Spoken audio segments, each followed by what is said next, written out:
Thank you for joining.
Okay, we can start now. Thank you everyone for joining. Greetings and welcome to the fourth webinar of our Climate Dialogue series. Special thanks to all our panelists and participants who have joined us from different parts of the world, from Europe, from Indonesia, from India, despite the time difference. And special thanks to Rockefeller Foundation for supporting this initiative. We at Civic Data Lab work to harness the power of open knowledge movement using data, technology, design, and social science. We aim to enhance informed citizen participation in the matter of governance from one end, and to help build the capacity of decision maker to cultivate data-informed practices from the other end. We work across different sectors, namely public finance, open contracting, law and justice, urban development, and digital public goods. In the past few years, however, the climate change lens has become indispensable to better understand and reform any of these sectors. I'll also share my slide with the agenda along with my introduction. So just give me a moment for that.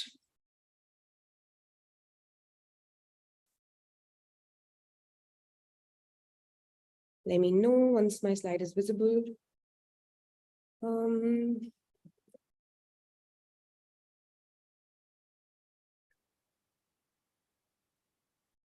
Funny, if you could share. I think I'm not able to share the screen for some odd reason. Yeah, just give me a second.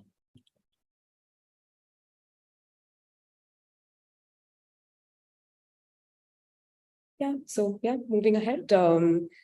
As we all know, and we have been talking about it, climate change being a global concern, it transcends national boundaries, and hence we are here. And so the idea behind the series Climate Dialogue is to create a channel to facilitate the sharing of knowledge and learn success stories from our peers across those boundaries. The key focus of the series is on how technological and data-driven frameworks can help advance climate change adaptation. We kicked off the series, the Climate Alert series, in May with implementation stories of free and open source software solutions for climate change adaptation.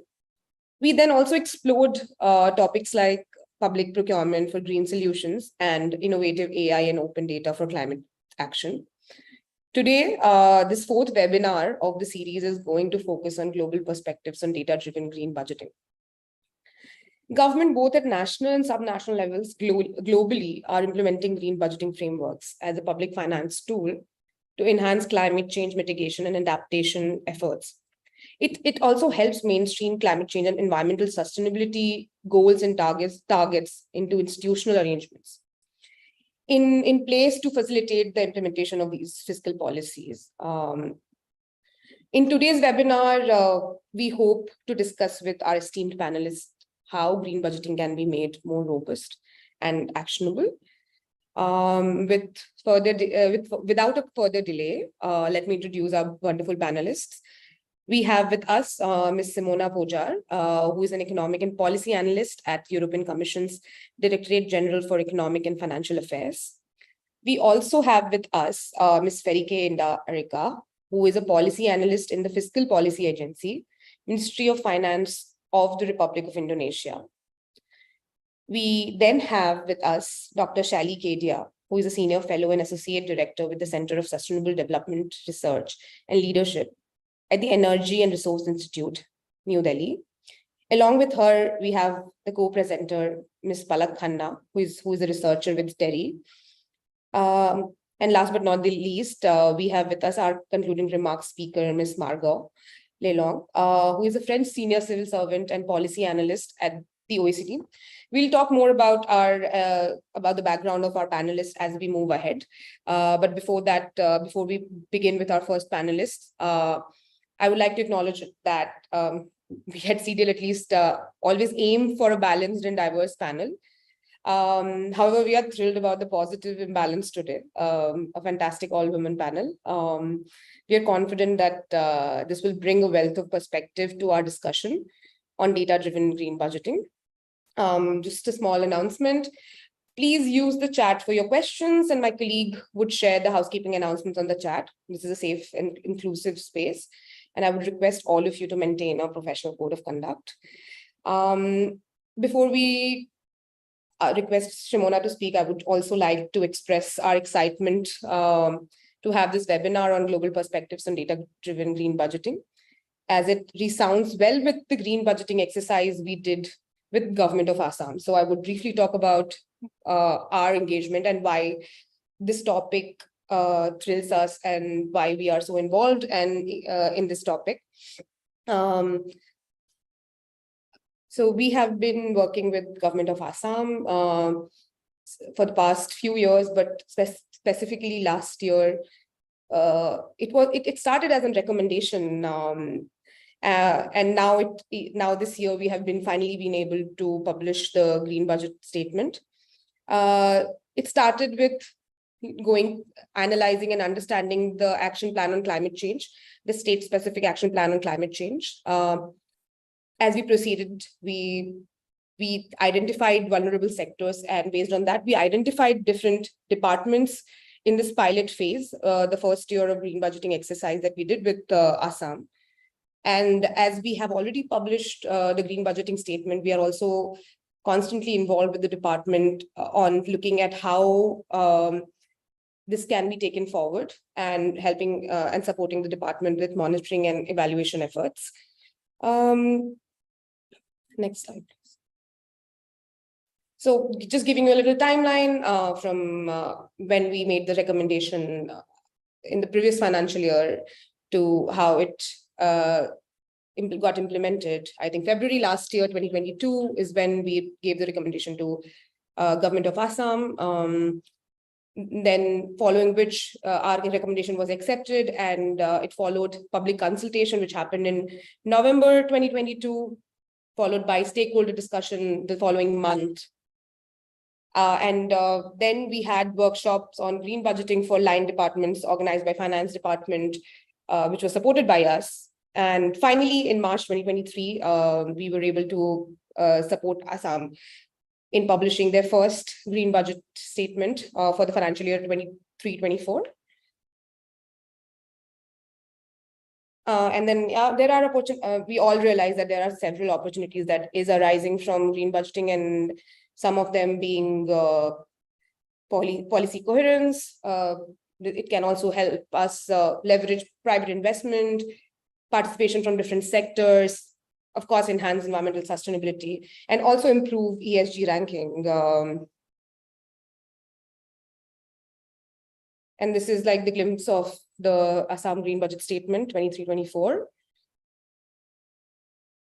And then we have been constantly working with the department to enhance the methodology, the framework, and yeah, that. And thank you for, thank you so much.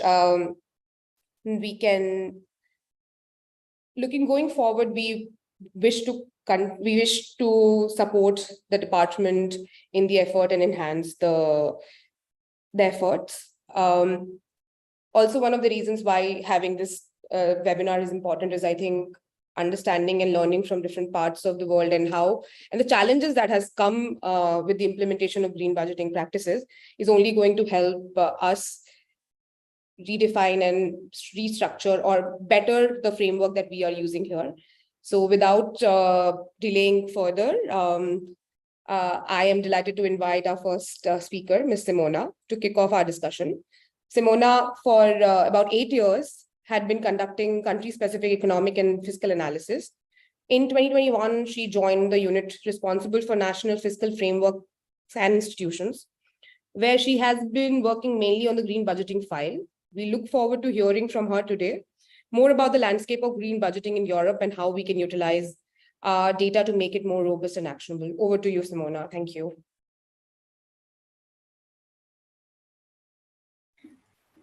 Thank you very much. Let me then share my screen.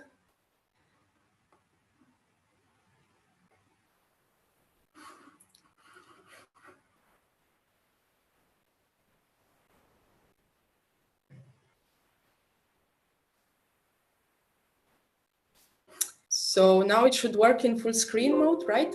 Yes, yes. Okay. Then since you already introduced me, I will go straight to the presentation, but I just want to say good morning to everyone, or good afternoon.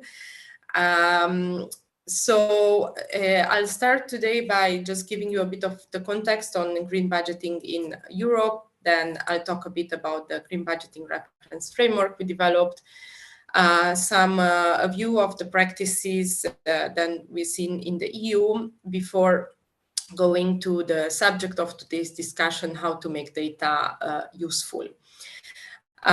So on the EU context, our green budgeting work is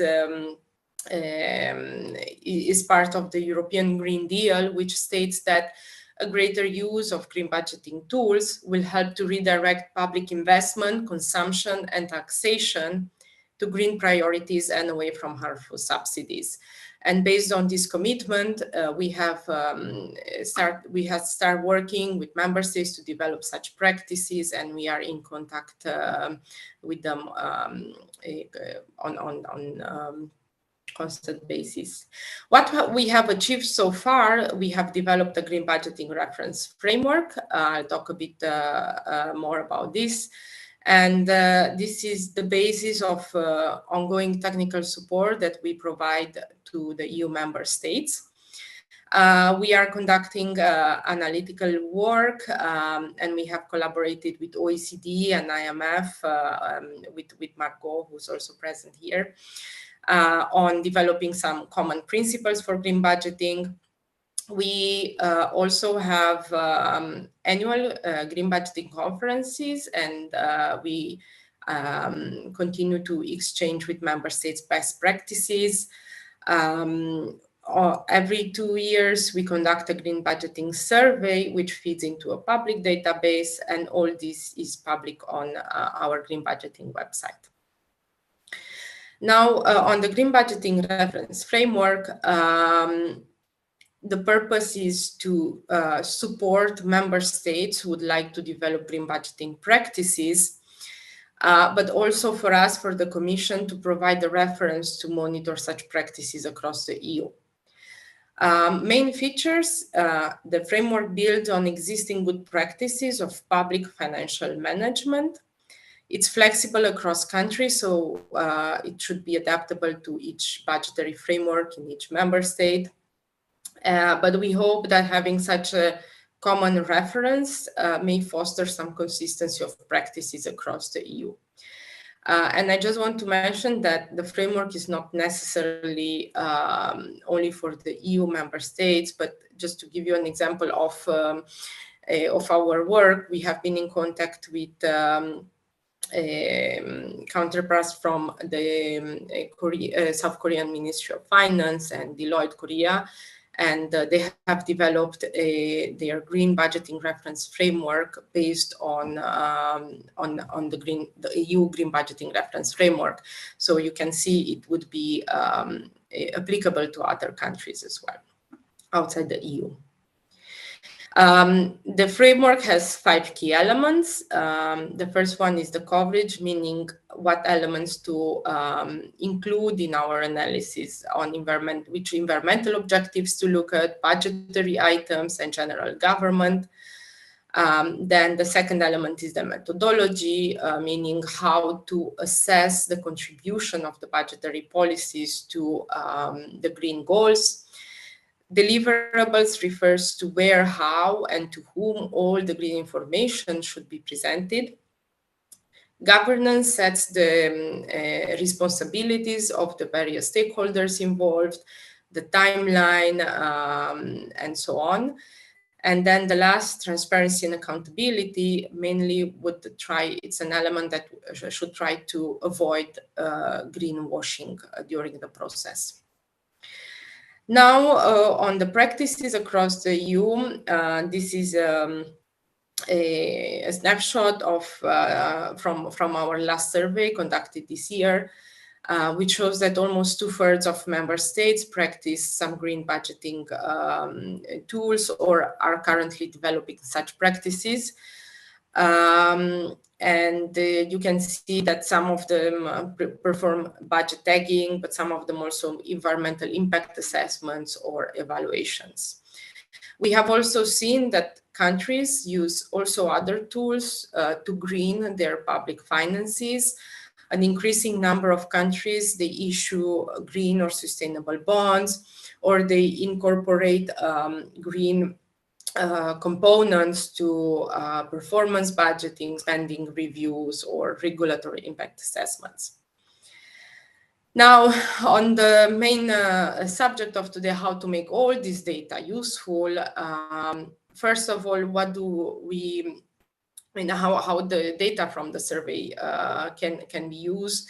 So, for example, for the member states, this database is a source of good practices, so they can check what other countries are doing and to to find ideas on how to develop their practices. But for us, it allows monitoring the evolution of practices, and it helps to identify gaps and inspires new analysis.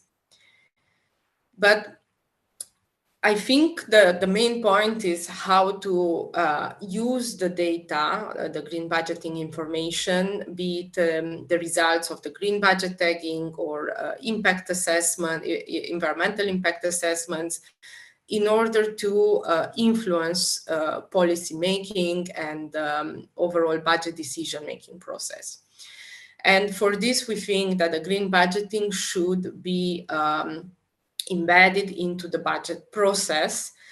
And why is that? Is because fiscal policy and the annual budget cycle are among the most important instruments that governments have at their disposal to advance national policies, including on climate and environment. As such, having green budgeting tools sit within the budgetary framework supports coherence and consistency in the government approach and help to mainstream an environmental aware approach across all policy areas. thus bringing a common denominator. Thus, we think that green budgeting needs to be integrated in the budget cycle in order to ensure that all this information and data produced is used when developing new policies and deciding on budget allocation. The implementation of green budgeting tools can be made at all stages of the budget cycle, from planning preparation until the last step of budget oversight. And we have tried to see how countries are doing this in practice. Thus, we conducted some in-depth interviews with a few countries that are already more advanced in green budgeting. The report is not published, so I will not name the countries or give very specific details. But we have seen that while green budgeting tools are not embedded across all stages of the budget cycle for the time being, they are commonly used during budget preparation, which we think is essential for the inclusion of green considerations into the budget. We also saw that countries publish the main results of their green budgeting work along the budget documents.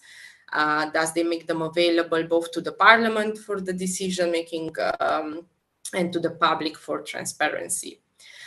More detailed analysis is available to the government or parliament for budget deliberations if they request for it. And also such detailed information is sometimes discussed in dedicated committees during the budget discussions. But overall, we saw that data is mostly used to increase transparency for the time being on government environmental action. And then the next step would be to really use this information when developing policies. And this is the last slide. I'll just give you an example of how this can be done. I mean, not can be done, but a country that is trying to do this. So for example, in France, so far, green budgeting has been running in parallel with the budget process, and there was an interministerial working group leading the process, and they prepared the green tagging for the budget items, and also the related report. Now, from this year, green budgeting will be more integrated into the regular budget process, meaning that the line ministries will be required to request it to transmit detailed green information on their proposed policies to the working group. And then the working group will discuss this with line ministries and try to refine their initial taggings if need be. And then during the budget discussions, each minister will have information on the environmental impact of the proposed measures, and they would try to use this information to guide the decision making. And in particular, when looking at the volume of environmentally friendly and unfriendly expenditure, to try to decline the share of environmental unfavorable expenditure. So with this, I'll thank you for the attention, and then I'll stop here, but I'm open to questions. Yes, thank you so much, Simona. I would request participants to please post their questions on the chat.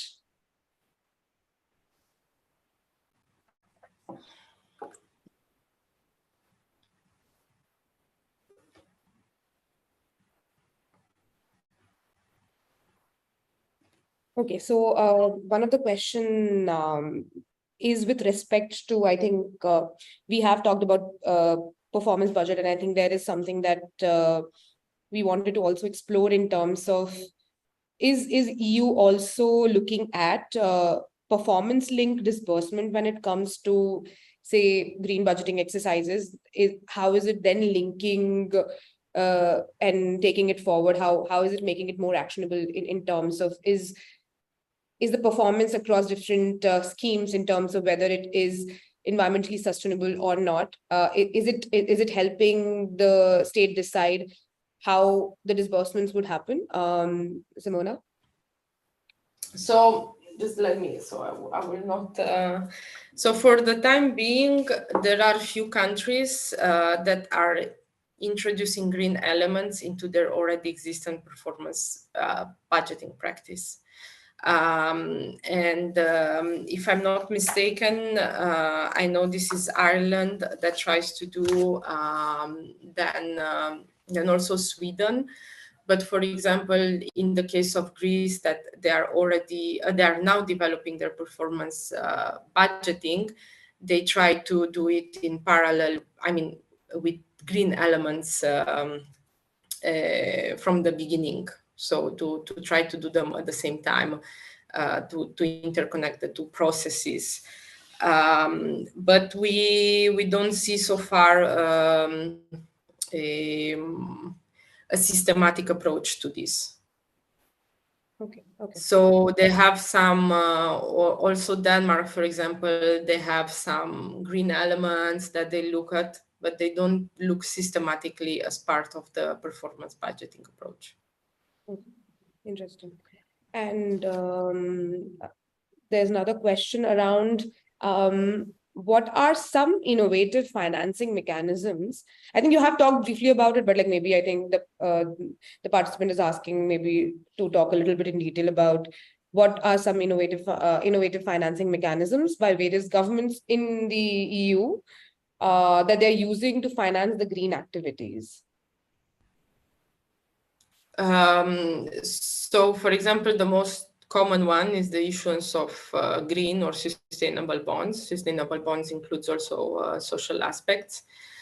And this is also part of a bigger project of the Recovery and Resilience Fund in Europe after the COVID period. And such funds are linked to green commitments. So member states, for example, they have to ensure and show that up to 30% of the funds that are provided by the EU are used for green reforms or green projects. And for this, the Commission also issues EU green bonds to finance all these projects. Okay. But we also have, of course, we have the EU taxonomy for sustainable finance, but these are guidelines mostly provided for the private sector. But if you have specific questions more on this, I can develop further. I think there's no follow-up question on that, but there's another interesting question by Arun. He's asking if you were to order the countries according to their performance in green budgeting, do you see any pattern in their characteristics? Are richer countries likely to do green budgeting with an urgency than others? Is it related to any other factors as you have observed? I'm sorry, I'm not sure I got the question correctly, but wouldn't I be able to see it, or? Sorry? Which of the question, because I have not understood correctly what you asked, but I'm trying to read it on the Q&A. Yeah, I will just repeat it. Let me also put it on the chat for you. Just a second. If you were to order the countries according to their performance in green budgeting, do you see any pattern in their characteristics? Are richer countries likely to do green budgeting with an urgency than the others? Not really. What we see is that some countries that already have a very good budgetary framework in place, I mean, very developed, for them it might be easier. but we don't make any links with richer countries to do green budgeting. And it's also very much linked to the political will. So where there's an increase in green parties, or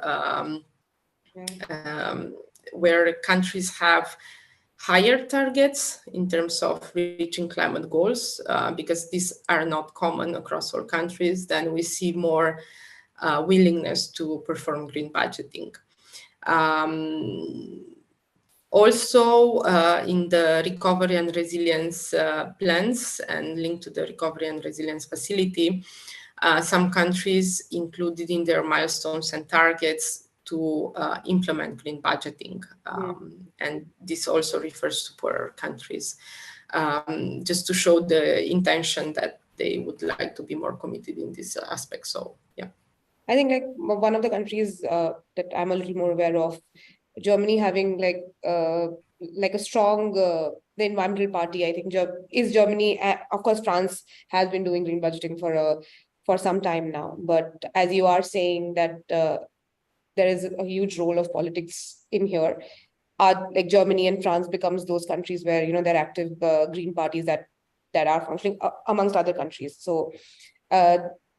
From what I'm understanding, these are the countries that are also pushing for green budgeting frameworks and green budgeting exercise, if I understood it right. Yes, but for example, Germany is not. It's not a good example for us of green budgeting. It's not one of the leaders to say so. So France, indeed, it was kind of the initiator of green budgeting in EU, but other countries are picking up fast as well, such as Austria, for example. So. Right. Okay, I think just one last question we have from Navraz. If you can see the questions already on the chat, but I'll read it loud for you. What is the added value of green budgeting? Say if you compare it with performance-based budgetary tools utilized by international finance institutions and multilateral development banks, which aims to link the allocation of public resources to the achievement of strategic goals and outcomes. Performance-based budgeting does not necessarily require elaborate and formal national planning processes. How can it be used for developing countries going forward? So, for example, green budgeting goes a bit beyond public investment. Green budgeting also looks at tax expenditures, at the revenue side of the budget.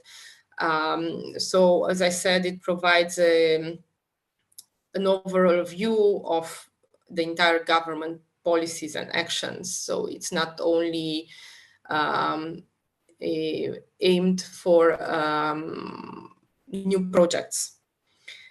And I'm not sure I understand correctly how can it be used for developing countries going forward. This is related to performance-based budgeting or to green budgeting? I think green budgeting is what I think the speaker intends to. Okay. Well, from the Commission side, we don't have much, a lot of link with developing countries, but we think that indeed for developing countries, the use of green budgeting is closer linked to the financing side, and then the funds that they received, and in this case, is more green budgeting would be a useful tool to increase transparency on how all these funds are used, and also to provide an impact assessment and evaluation of the project, and to really show that the funds are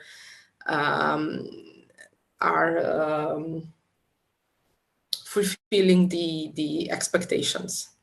Right. Okay. Thank you. I think. But we think, just to add on this, we think the framework that is provided by the Commission, it shows a step-by-step approach that we also use by developing countries, because it really starts from what should be the initial process.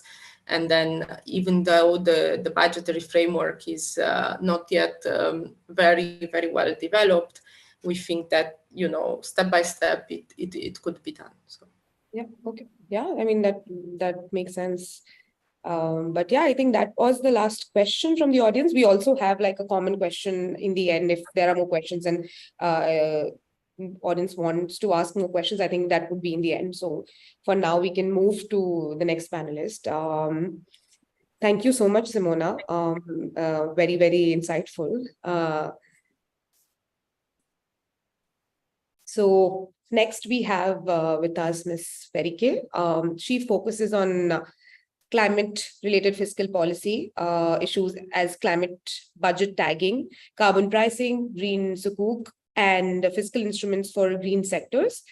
Prior to this, she was subdivision head of energy and industry sectors in the Center for Climate Finance and Multilateral Policy, which is closely related to the circular economy, renewable energy, and energy efficiency. She has joined us from Indonesia to share about the landscape of green budgeting in Indonesia and other Southeast Asian countries and methods to standardize data and frameworks.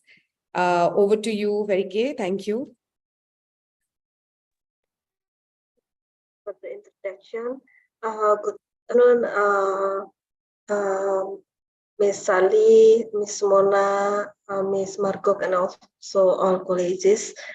Thank you very much for the opportunity for us to share our experience. And at the same time, I will just directly share. Yes, wait.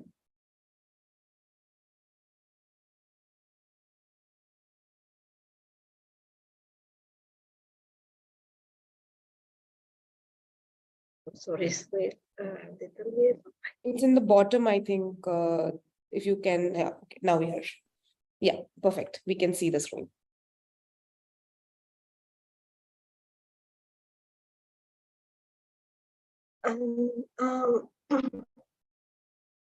Maybe I will from that maybe in our case, data driven is more for climate fiscal policy. And of course, our green budgeting is rooted from our national agenda for sustainable development, in which we are willing to advance our economy to be developed country in 2045 and reduce carbon intensity while increasing our resiliency toward climate change. Our NDC has been enhanced to reduce emission by 31.89% with self-financing and subsistence, up to 43.2% with sufficient international financing support. It was actually stated in our NDC 29% to 41%, so there is an increase of target here. For adaptation, Indonesia focuses on three resiliency: economic resiliency, social and livelihood resiliency, and ecosystem and landscape resiliency. This area of resilience mainly will cover several fields, especially food, water, energy, health, and ecosystem. These targets and also programs, of course, required big amount of funding, which according to our poor, the financial needs for our NDC mitigation is about 281 billion USD. And for adaptation, it is about 2.3 up to 12.14 billion USD. It is only to achieve our previous NDC, which is only 29%. And of course, by our ambition to reduce a higher amount of emission and also to achieve net zero emission by 2060, the financial needs must be bigger than what you have on the screen. And to respond this, we has conducted several studies and made several adjustments in our policy and create some new policy instruments, one of which is climate budget tagging. Our objectives by establishing climate budget tagging is to better understand the government budget capacity as well as to track the government budget allocation on climate action, while we also promote budget transparency and effective policy formulation. It has been effectively done since 2016 for climate mitigation and 2018 for climate adaptation, but tagging is actually not a new way of budget tracking in our planning and budgeting system. What we did in 2016 and 2018 was actually adding up two new thematic tagging in the planning and budgeting system. Currently, there are 5 tagging topics and 8 thematic tagging in planning and budgeting system, including climate mitigation, climate adaptation, and also gender. And the tagging is done by the line ministries because they know better about the climate mitigation and adaptation action conducted at output details level. Output details are the final products of line ministries activities that able to reflect the mitigation and adaptation action information. And we, to support the climate budget tagging implementation, we publish a handbook which use the most recent national documents and regulation as the reference. So we use that what we call it, the list of action and also activities that are listed in the formal documents. What you see here is the result of climate budget tagging. For 2016-2017, it is only covers the government spending on mitigation, while the rest covers both mitigation and also adaptation. We find that for the last 5 years, the government consistently spent 3.9% of the budget for climate mitigation and adaptations, or around 5.9 billion US dollar. If you see, for 2019 and 2020, there is decrease there for a different reason.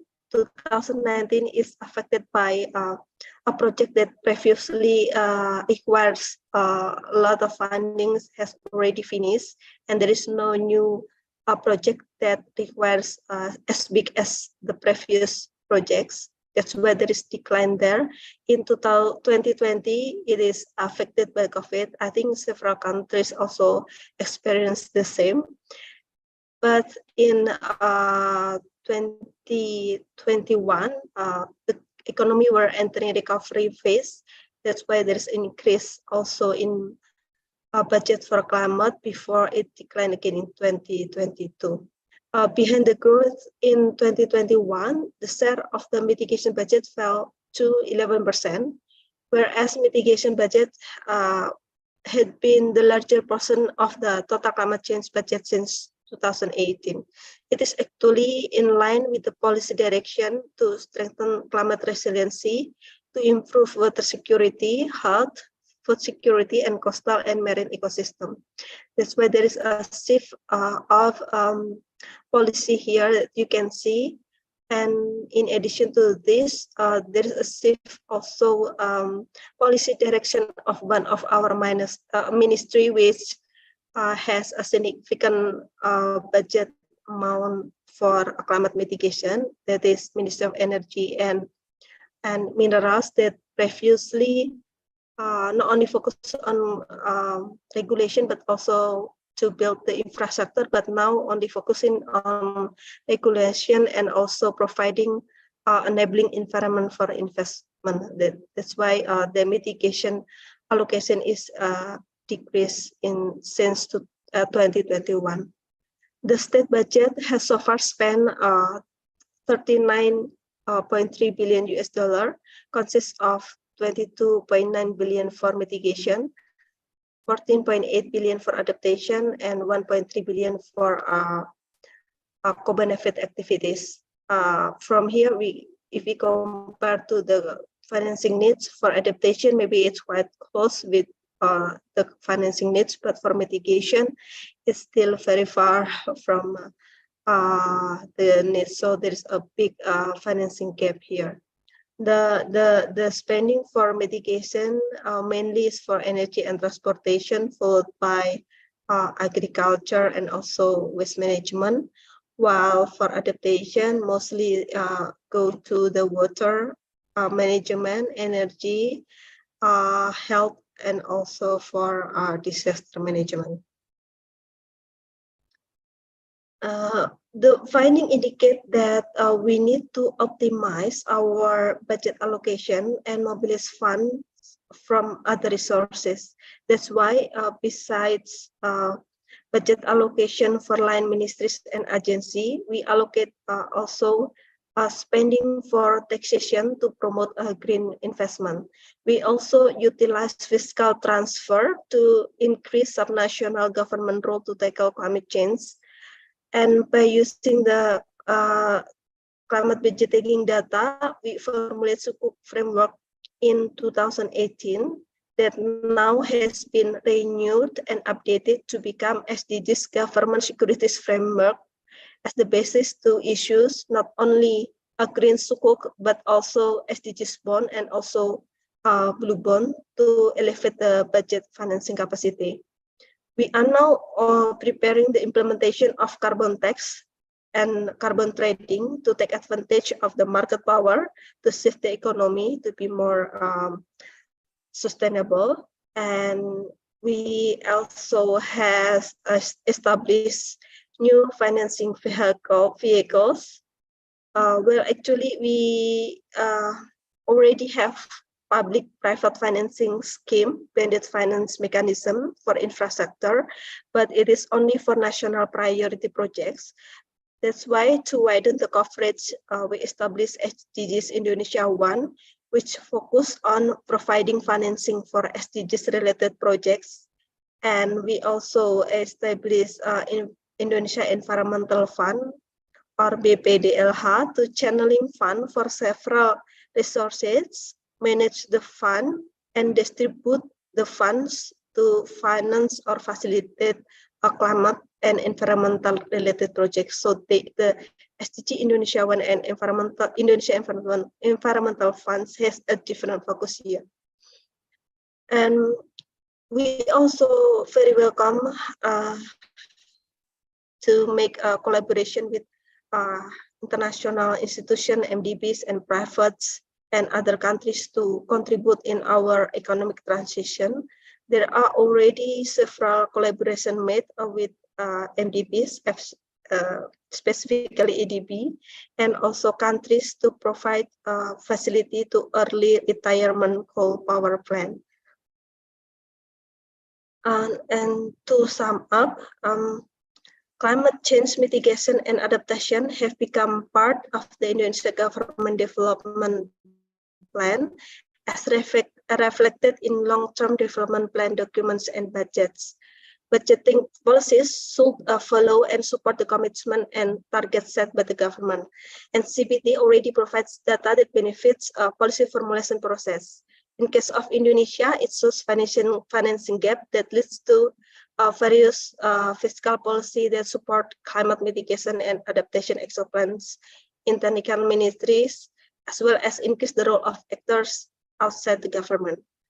And continuing the budget reform, now we are assessing the possibility to take advantage of historical data to establish auto-tagging feature in budgetary system, because honestly, because the tagging is conducted by a line ministry, there's sometimes some output that not yet tagged by the line ministry, and we have to conducting confirmation and consultation, which requires time and also resources to do that. So if we use auto tagging by using historical data, it will reduce the error and make the tagging process easier.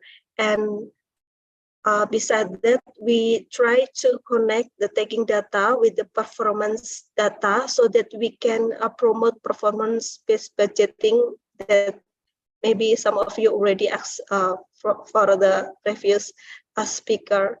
And will also make the preparation of impact report of Green Sukuk easier for us, because now we have to like conducting like meeting and so on to provide the report.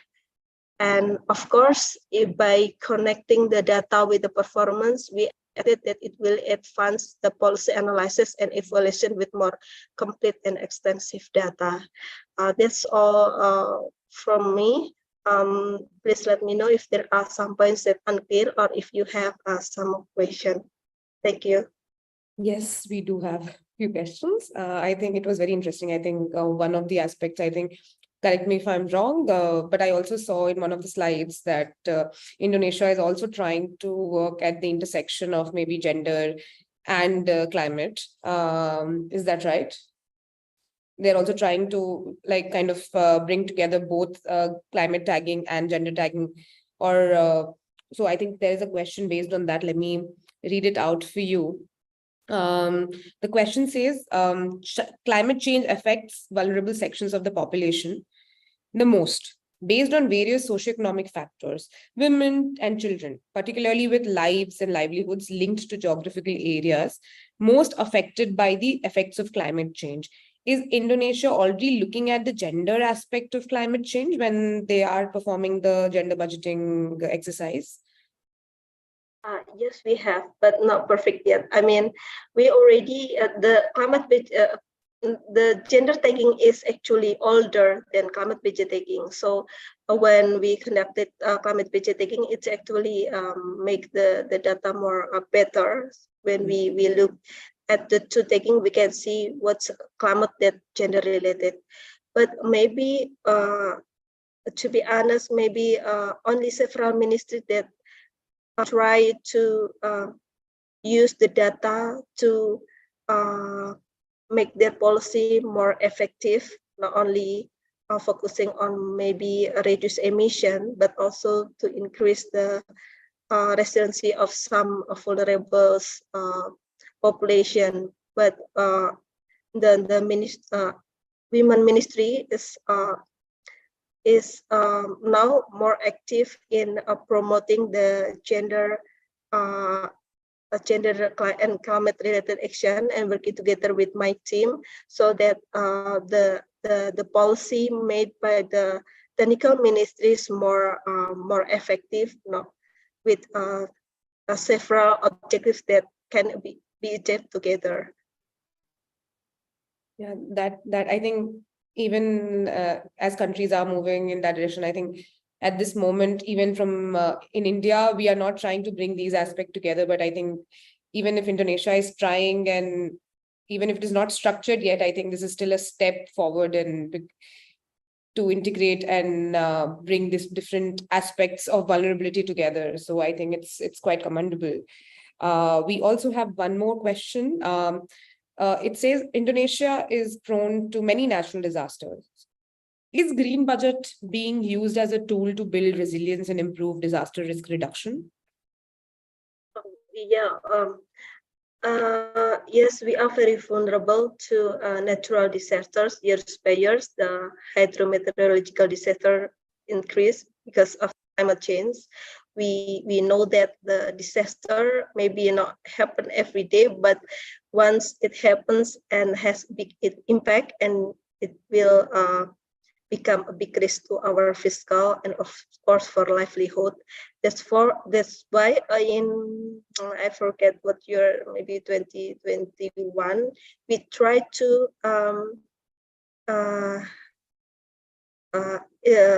create a revolving fund for the disaster. That's why actually the disaster do like tracking, seeing the data from climate budgeting and outside the climate related budget, and then create the pooling funds from some ministry institution that previously already allocate the budget, and also with some additional budget. Now we already have revolving fund for disaster risk management, and it is also managed by the Indonesia Environmental Fund. So yes, of course, it is has impact on the how we more better prepare for a disaster. Yeah, I think that does make sense. And I think even from our experiences in India, I think different states are prone to different kinds of natural disaster. And I think when states are making their green budget, I think these aspects should be included. And I think this is what will differ when we are working with a state like Assam versus a state like Madhya Pradesh, because the disaster that it is prone to, or the vulnerability of different states can differ across. And I think in terms of this, I think it would be a great learning to see how Indonesia is working on incorporating disaster risks in their green budgeting, in the green budgeting framework. I think with this, we would like to actually invite our next speaker. And as we have moved from the framework and understanding from EU to Southeast Asia, Indonesia, and now we will move to the framework and the landscape in India. And for that, I would like to invite our speaker, Dr. Shally. She has pioneered the policy innovation of green budgeting. She is a multidisciplinary research professional with over 18 years of experience in policy research, outreach, and capacity building. Her core research interests include mainstreaming sustainable development, green budgeting, sustainable consumption and production, interfaces with climate policy, international organization, and traditional and non-traditional security issues. She will today share her experience of working on green budgeting across different states in India and how we can utilize data to make it more actionable. Along with Ms. Palak, who has an expertise spanning diverse domains, including agriculture, environment, climate change, sustainable development, and gender. She has contributed to the initiative in policy innovation related to green budgeting and green public procurement. TERI, where Dr. Shally is associated with TERI, and TERI has been instrumental in creating the green budgeting toolkit in India. And we hope to learn more about it from our speakers. Over to you, Dr. Shally and Palak. Thank you. Thank you so much, Samriddhi. I will be sharing a screen. So I just wanted to confirm if you can see the screen.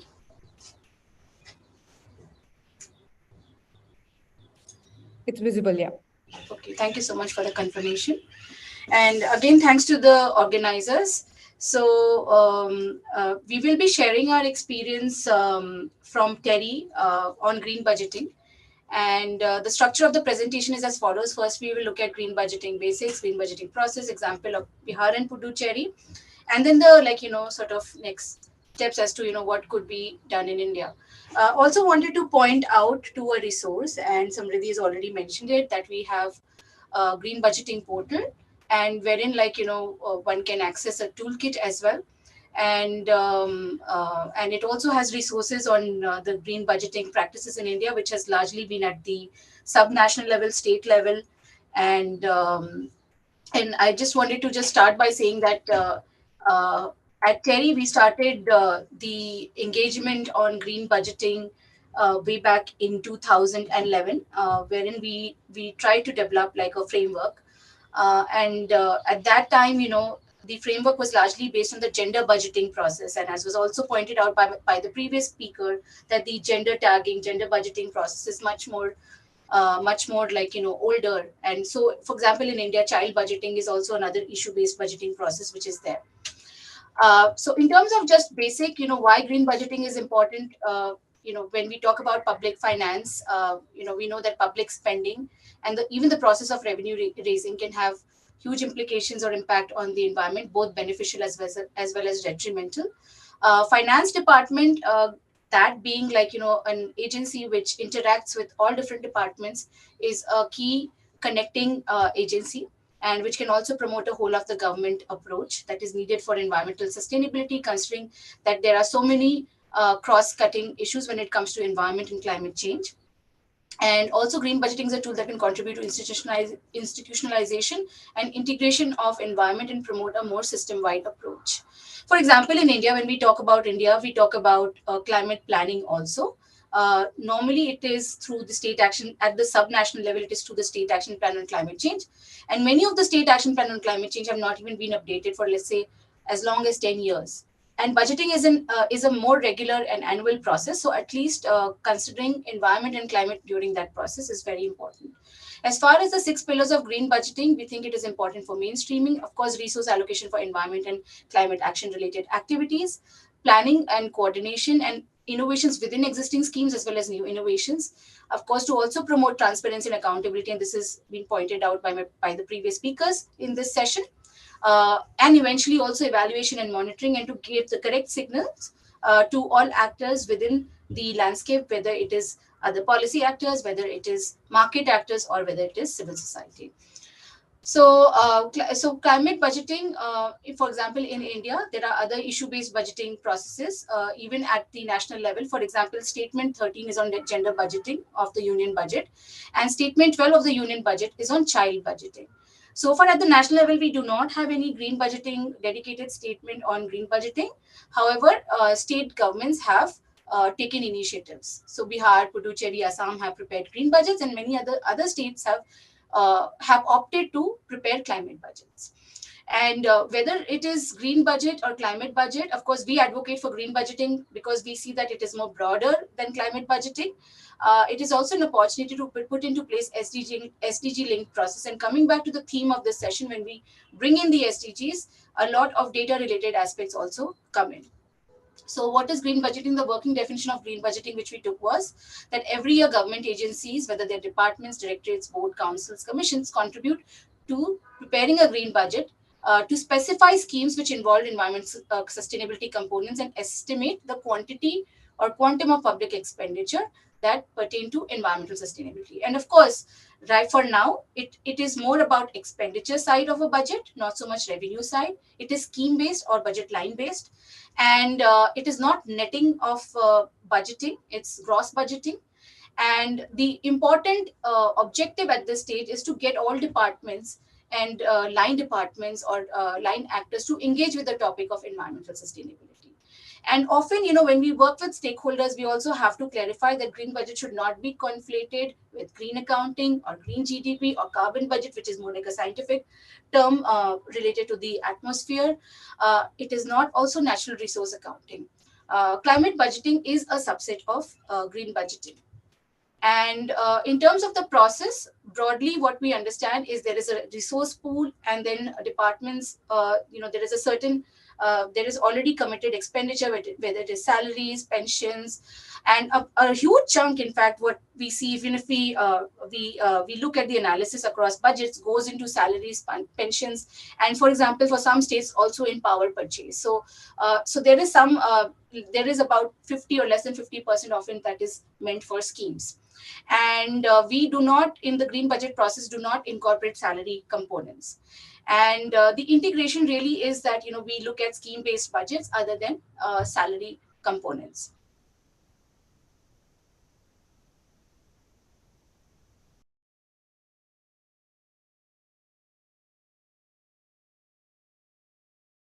Process, we had an orientation meeting and a workshop to get government officials to give them a broad overview of the idea. We circulated a draft pro forma or template for green budgeting, wherein we also listed some of the draft themes wherein other departments contributed to adding more themes or adding more activity categories. We'll come to that also later.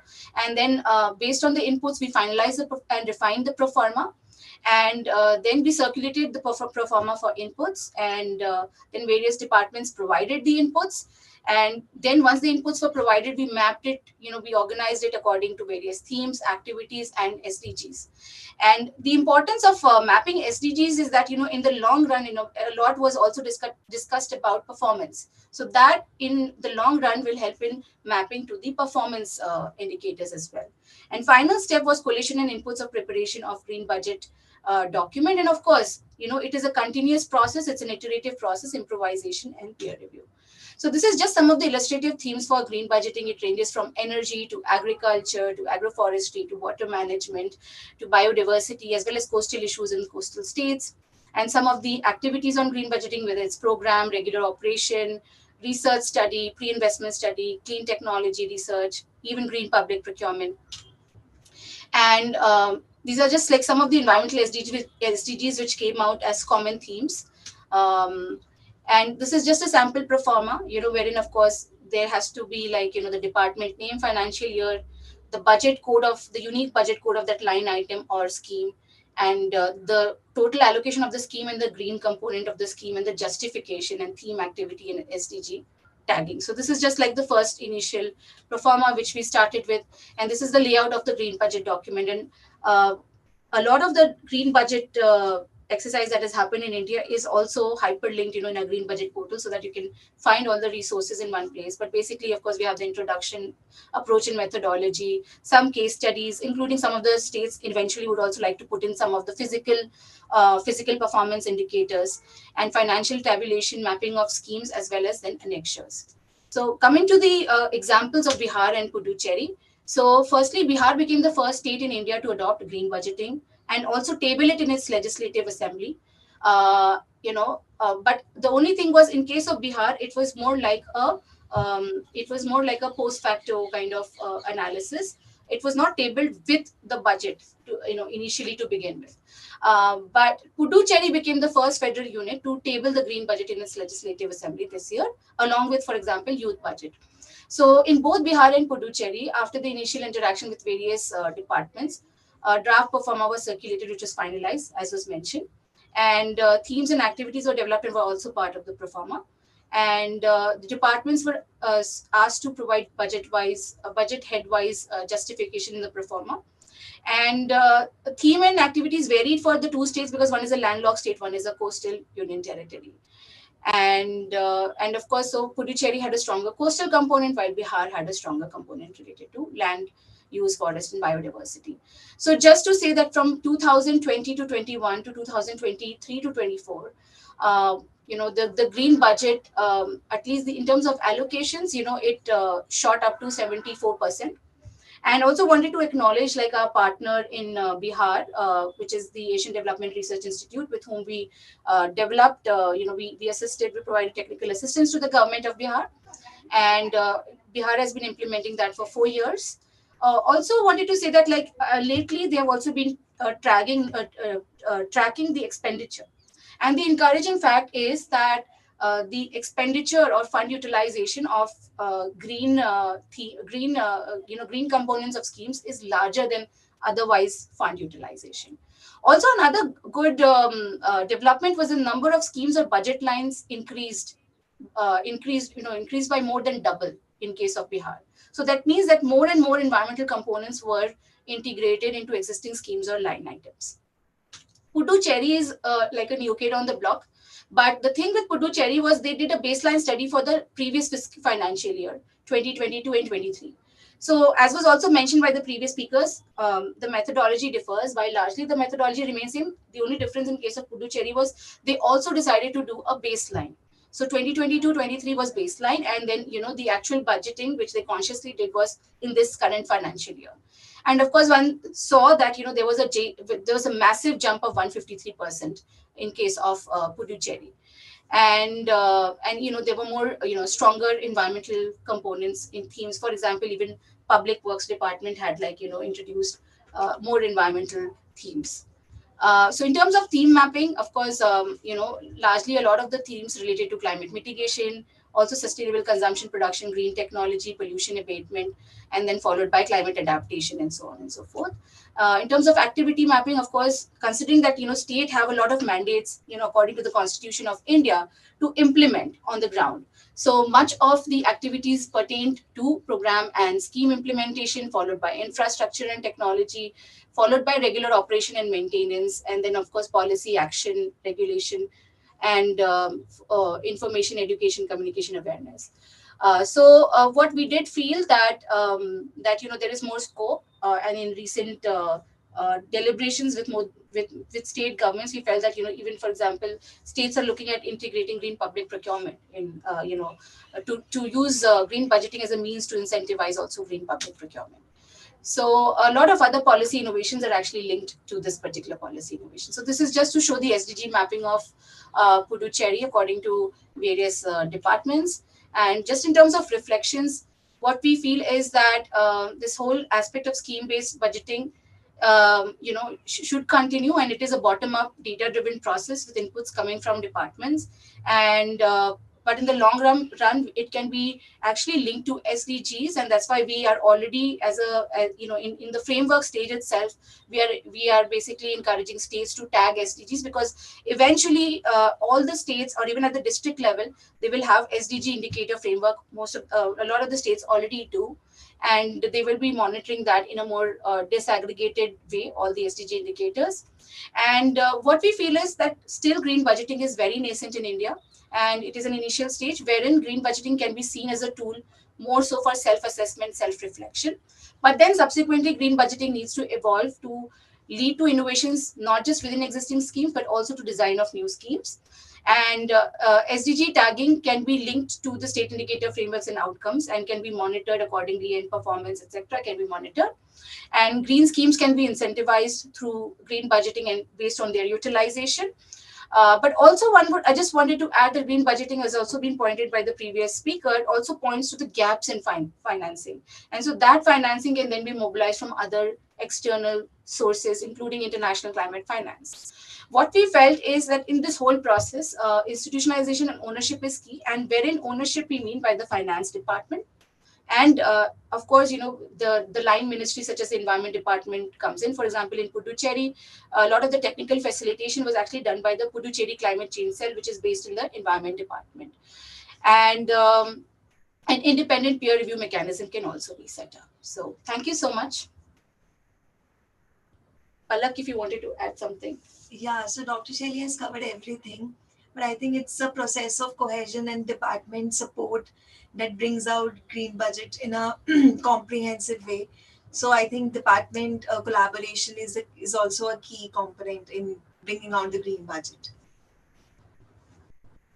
No, I mean, that is something that we have also experienced, and the way we would like to proceed depends a lot on the buy-in from the department and their interest to conduct something, an exercise like this, for sure. And thank you so much for such an insightful overview of how green budgeting, the landscape of green budgeting across different states in India. Actually, we have a question, something related to that.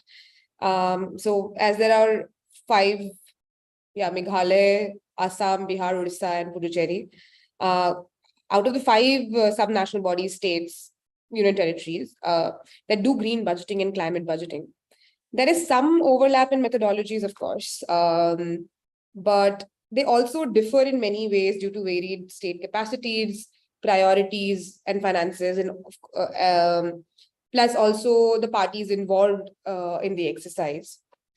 What can we do to ensure standardization in green budgeting, to ensure long-term scalability, especially in a country like India? And what is the role of a civil society organization like TERI, CDL, ADRI in creating the standardization and making it more cohesive?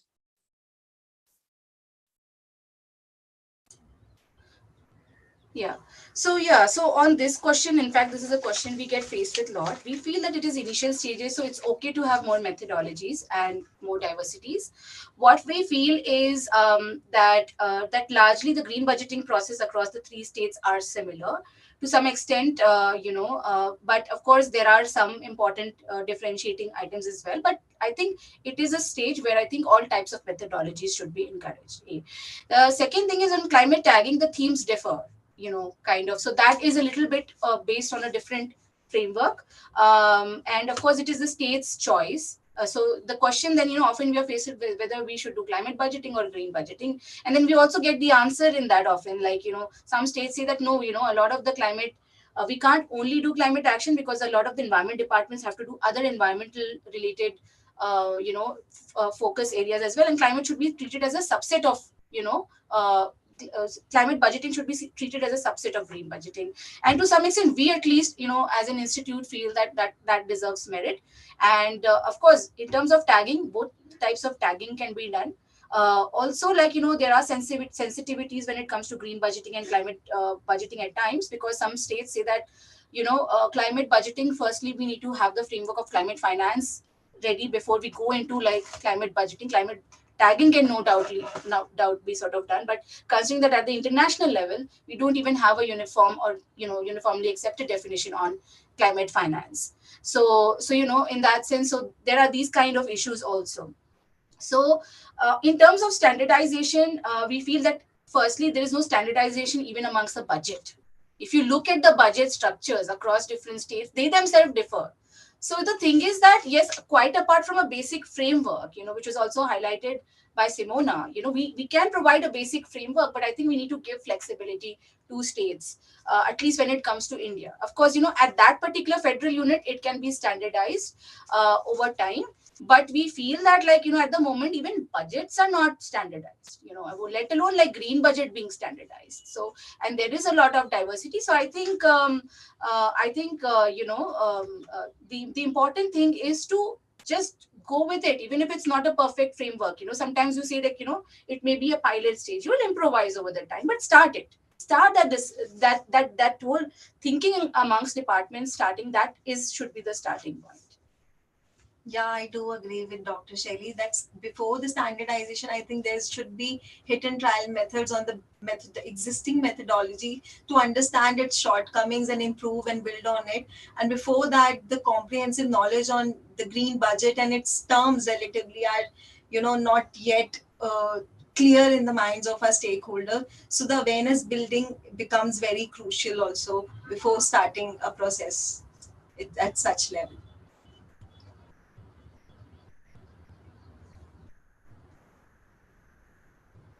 Samriti, you're on mute.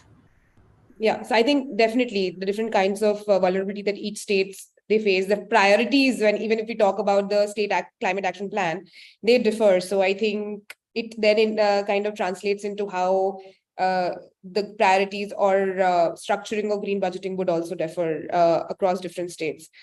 Actually, there is another question by Ms. Smita Jha. She's mentioning that Dr. Shelly, if you could share an example of the performa that you shared from any of the states, please. Smita, if you could elaborate a little more on the question, that will be helpful. Yeah, I just wanted to say that, like, I'll encourage on this question also that I'll encourage you to go to the green budgeting portal, which, with then, feel free to circulate the presentation as well. And there itself, we have also provided performers, but more than that, we would encourage, considering that, we should encourage different kind of methodologies at this stage. There's a resource section, and if you go to green budgeting documents of states, you will get all the information on that portal. Okay. Including blank performers. Right. Okay. I hope, Smita, that answers your question. I think there are a few questions. We can maybe take it in the end if we are left with some time. But I would then like to move on to our concluding remarks speaker. I would like to request Margot to share her experiences and give the concluding remarks. To give a little brief, she's a French senior civil servant and policy analyst at OECD and specializes in public finance management and green budgeting. Before joining the OECD, Margot was a financial magistrate and external auditor for UNESCO and the World Food Programme. She then joined the French Ministry of Finance, where she was working on public finance management issues and the green budget. She also worked for the International Monetary Fund and World Bank as a PFM expert. Margot, over to you. Thank you. Can you hear me well? Can you hear me? Yes. Okay. Yes, Thanks, yes. Simona. Thanks a lot. I really want to express my heartful gratitude to Civic Lab and you for organizing such a thought-provoking conference on climate dialogue linked to open knowledge. And it has been an absolute pleasure to be part of this diverse group of experts from around the world, all brought together by a common goal to promote sustainable and environmentally friendly practices in the global south and developing countries. And so what we see is through the course of this conference, we have discussed the need for open dialogue and transparent information sharing in order to tackle the challenges of climate change. And it is true that we have heard from various stakeholders about the crucial role that open knowledge plays in driving policy change and implementing effective solutions, for example, in the EU countries, but also in Indonesia, in India.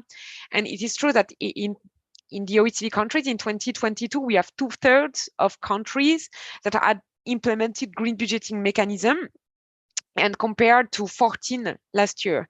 And it is true that our definition of green budgeting is, for example, not the same as the Indian one. For example, we integrate carbon budgets and this kind of thing. It's part of green budgeting. Green budgeting for us is not only green tagging. Green tagging is one tool within green budgeting. So it can be like a little bit broader. We have discussed of several OECD, EU and OECD, because a lot of EU countries are part of OECD too.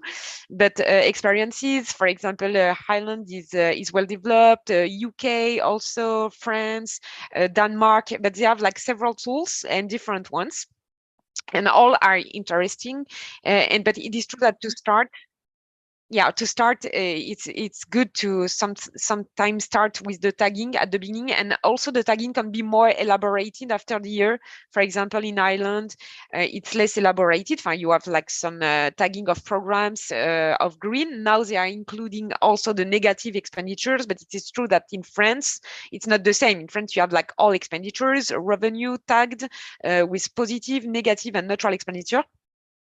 So we can also discuss this just after if you want.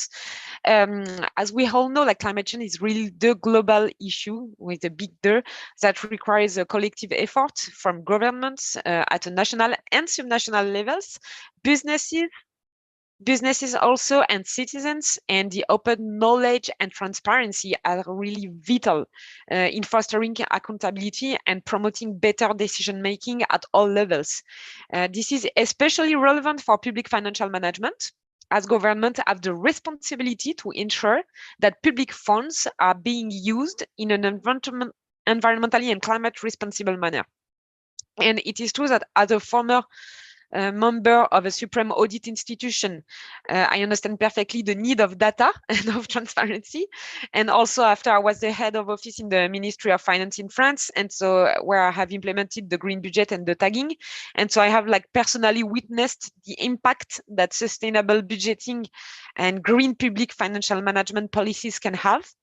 And it is true that altogether we must continue to advocate for the integration of environmental consideration into budget processes.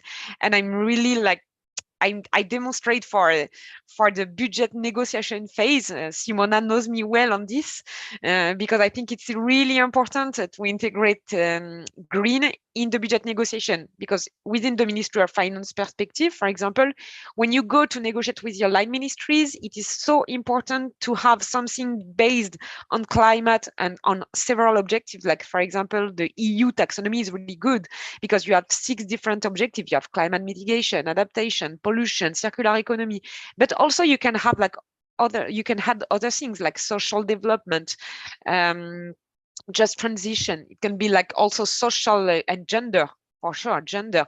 And you can use this kind of policy focuses and to develop your budget negotiation. And after, if you want to choose project, if you have a program-based budgeting, you can use it for programs, but also you can do it for budget lines or big project and for fundings also, which is so interesting.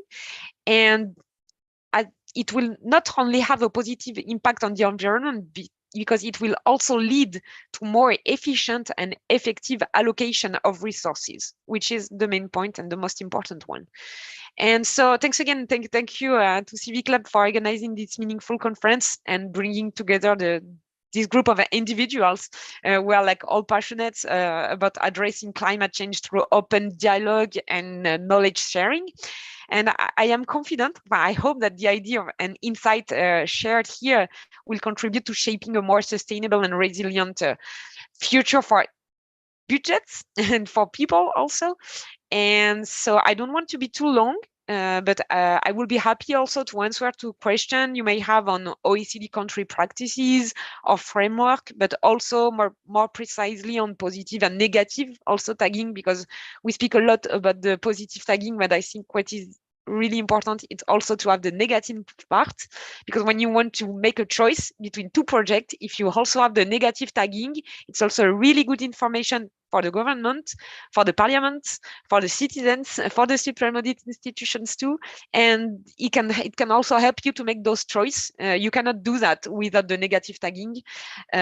So I'm happy to answer those questions, and also the way to integrate green budgeting or green tagging on other tools in the budget cycle. I will also share with you some link on the chat if you want. So you will have like the survey we are doing, also the paper with Simona with an access, direct access. You will also have like some country reviews, the index, and also a paper we did on the IFIs, the role also of supreme audit institution and other kind of institution when they integrate green.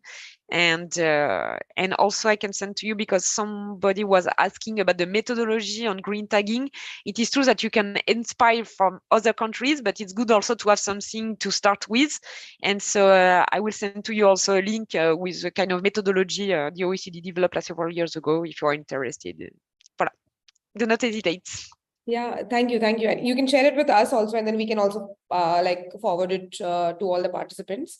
I think one question, I think we have been really inspired by the methodology that France has taken when we were actually structuring the methodology for Assam. And then we have tried to incorporate the negative tagging.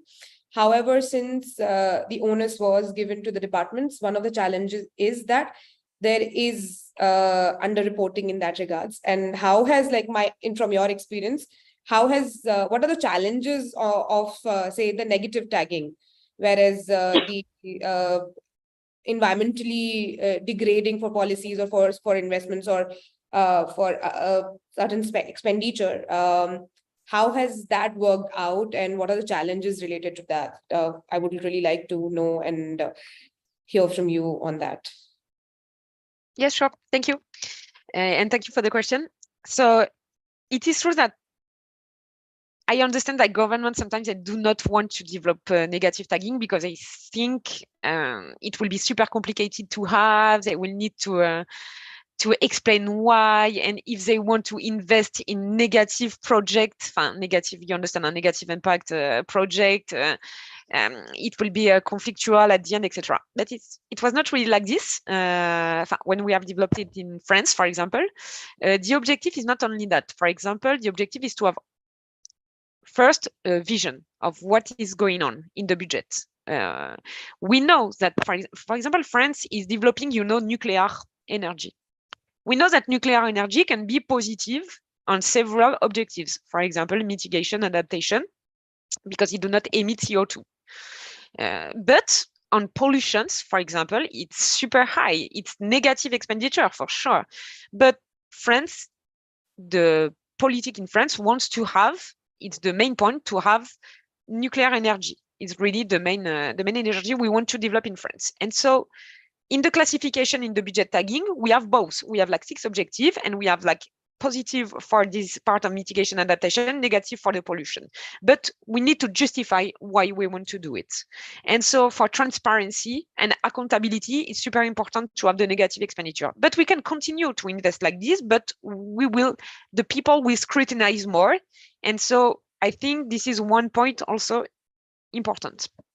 What was complicated at the beginning, I think it was not only for negative, it was also for positive. It was the same. It was just to track, and to have the good data at the beginning, because we asked the line ministries to do it. But, when you are the Minister of Finance, you have to supervise, you have to control the data, you have to ask and ask and ask again.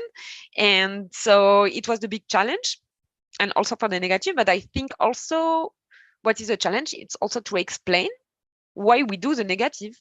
It is true that when you want to do your budget allocation, if you have a choice to make between two projects, it will also help you to do it. You can say to your line ministry, okay, no, this one is more like negative than positive. So if we have to do a choice between two projects or a prioritization of two budget lines, we will use this one in first and better than the other one.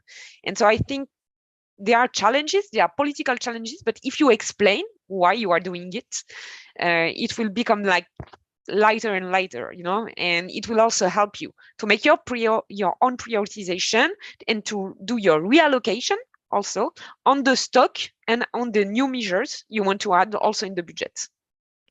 I hope I have.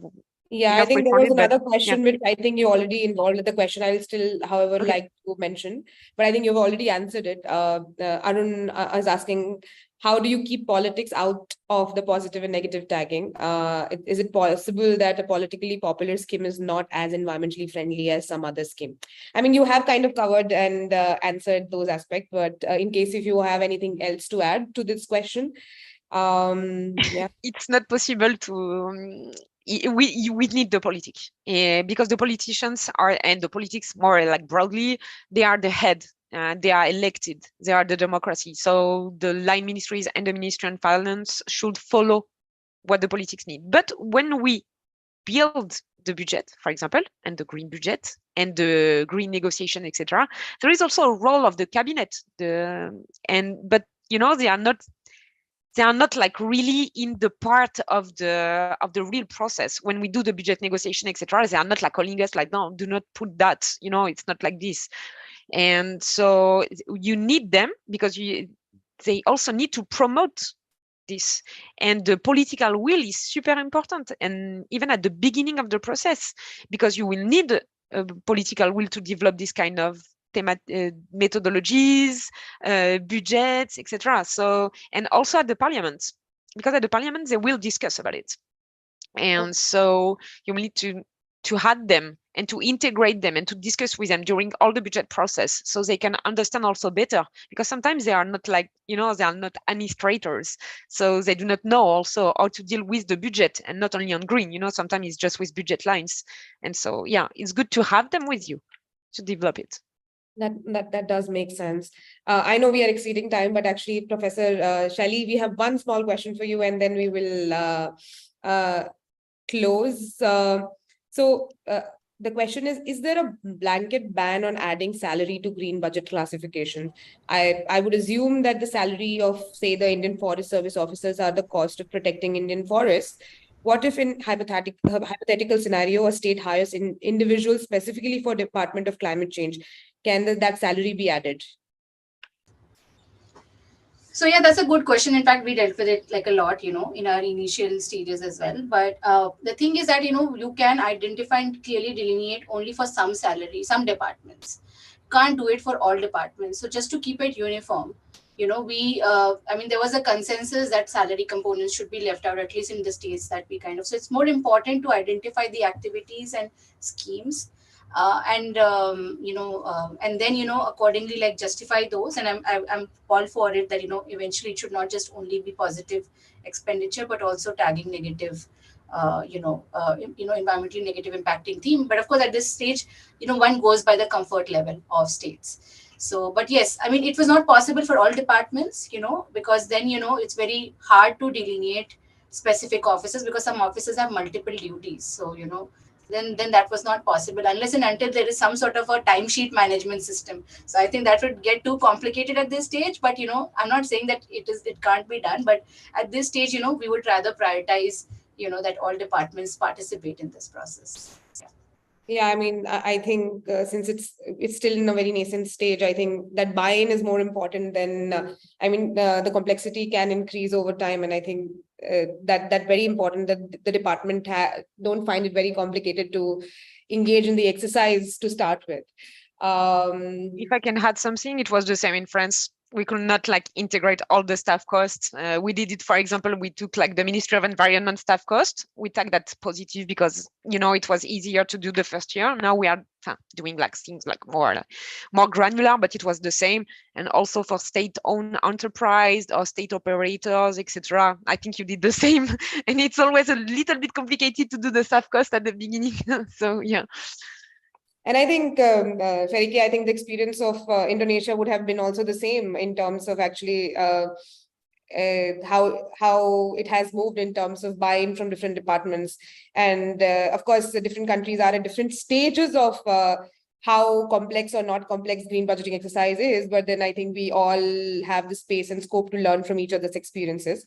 And on this, I think, this was a great space to understand and see how green budgeting as an exercise, as a framework is being implemented in different parts of the world, whether it's being the countries of the European Union or in the Southeast Asia, Indonesia, India. And I think this has given us opportunity to learn from each other. And hopefully as we move forward, the way is to collaborate and see how we can support and each other to make it more robust and actionable. And I think with that, I think I would like to conclude. Thank you for this wonderful session, all the panelists. Thank you, Shimona. Thank you, Ferike. Thank you, Shelly. Thank you, Palak. Thank you, Margot. It was really, really insightful. And there are more questions, but we are limited by time. So we can take these questions offline. So there are some questions directed to each of the panelists. I think I will email these questions to you, or so that, if whenever you get some time and you would like to answer them, and then we can share it with our audiences. But for now, I think we'll have to close it on this webinar. Thank you so much for joining again. Thank you for taking time regardless of the time difference. Thank you so much.